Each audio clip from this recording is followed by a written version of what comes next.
বন্ধুরা, আপনারা জানেন দীর্ঘ 17 বছর এই খুনি হাসিনার সরকার বাংলাদেশে বিএনপিকে দমন করতে গিয়ে 60 লক্ষ মামলা বিএনপির নেতাকর্মীকে দিয়ে বিএনপিকে দমন করার চেষ্টা করেছিল। বন্ধুরা, প্রায় 2.5 লক্ষ মানুষকে হত্যার মাধ্যমে তারা বাংলাদেশকে হত্যা করার চেষ্টা করেছিল। বন্ধুরা, তারা অন্যায়ভাবে লক্ষ লক্ষ মানুষকে গুম করেছে, আয়না ঘরে প্রেরণ করার মাধ্যমে বাংলাদেশকে একটি অন্ধকার রাজ্যে পরিণত করার চেষ্টা করেছিল। বন্ধুরা, আপনারা জানেন স্বৈরাচার শেখ হাসিনার সরকারের আমলে প্রতিটা শিক্ষা প্রতিষ্ঠানে সন্ত্রাসী রাজ্য কায়েম করা হয়েছিল। প্রতিটা শিক্ষা প্রতিষ্ঠানে নকল বাণিজ্য, খুন, ধর্ষণ থেকে শুরু করে নানান রকম অপকর্ম করেছিল বাংলাদেশের আওয়ামী লীগের সন্ত্রাসী বাহিনী, বাংলাদেশ ছাত্রলীগ, যা বাংলাদেশের বর্তমানে নিষিদ্ধ সংগঠন হিসেবে পরিচিত হয়েছে। বন্ধুরা, আমাদের সাংগঠনিক অভিভাবক দেশ নায়ক জনাব তারেক রহমান বলেছে, বাংলাদেশ জাতীয়তাবাদী ছাত্র দলের রাজনীতি হবে শিক্ষা এবং সেবামূলক রাজনীতি। বন্ধুরা, বাংলাদেশের জাতীয়তাবাদী ছাত্র দল বলতে চাই, বাংলাদেশ জাতীয়তাবাদী ছাত্র দল প্রতিটা ক্যাম্পাসে সন্ত্রাস মুক্ত ক্যাম্পাস করে তোলা হবে। বন্ধুরা, প্রতিটা ক্যাম্পাস মাদক মুক্ত ক্যাম্পাস করে তোলা হবে, যেখানে নারী শিক্ষার্থী অবাধ বিচরণ করতে পারবে, যেখানে কোনো নকল বাণিজ্য থাকবে না। এই রকম একটি শিক্ষা প্রতিষ্ঠান বাংলাদেশ জাতীয়তাবাদী ছাত্র দল বাংলাদেশকে উপহার দিবে। বন্ধুরা, আমি আর এই সুযোগকে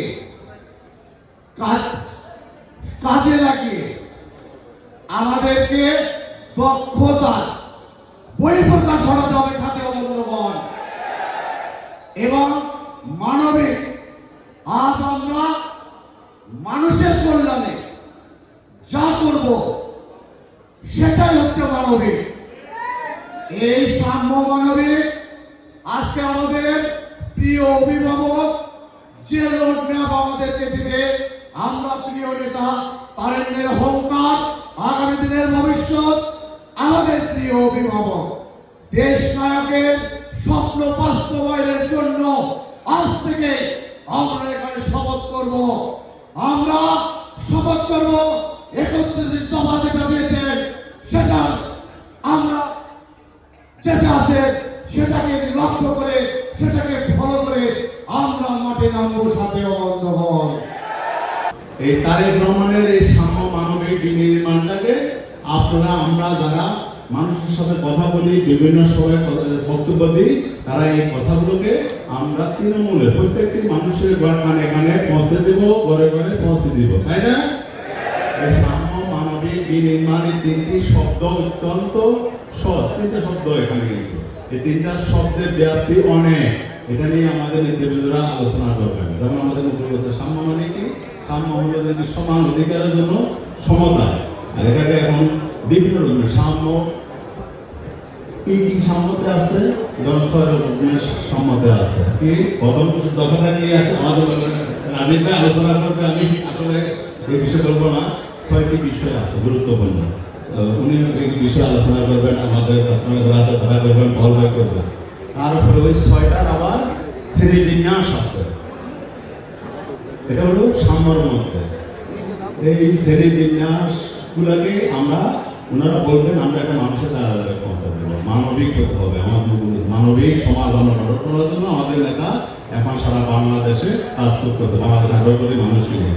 দেখেন, একটি কথা আমি শুধু বলি যে 5 আগস্টের পরে আপনারা কেউ টিভি বা কোনো জায়গায় কোনো জনসভায় কোনো রাজনীতিবিদ এই দেশের মানুষের জন্য, এই দেশের মাটিকে রক্ষা করার জন্য কথা বলতেছে কি? কে বলতেছে?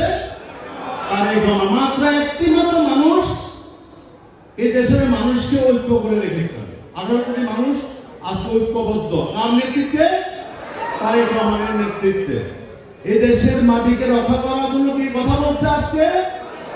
মানে একটি মাত্র মানুষ, তারেক রহমান। তাহলে উনি যে প্রতিনিয়ত বক্তব্য দিচ্ছে, এই বক্তব্যকে আপনারা সবাই শুনতে হবে, আমাদেরকে মনোযোগ দিয়ে শুনতে হবে, বুকে ধারণ করতে হবে, অন্যকে ধারণ করার জন্য বলতে হবে, তাই না? কারণ একটা রাজনৈতিক কাঠামোর প্রথম সত্যই হলো আপনার রাজনীতির নেতা, যার আদর্শ রাজনীতি, যার নেতৃত্বে রাজনীতি করতেছেন, উনি যখন যে কথা বলবে এই কথাটিকে প্রত্যেকটি মানুষের ঘরে ঘরে পৌঁছে দিতে হবে, তাই না?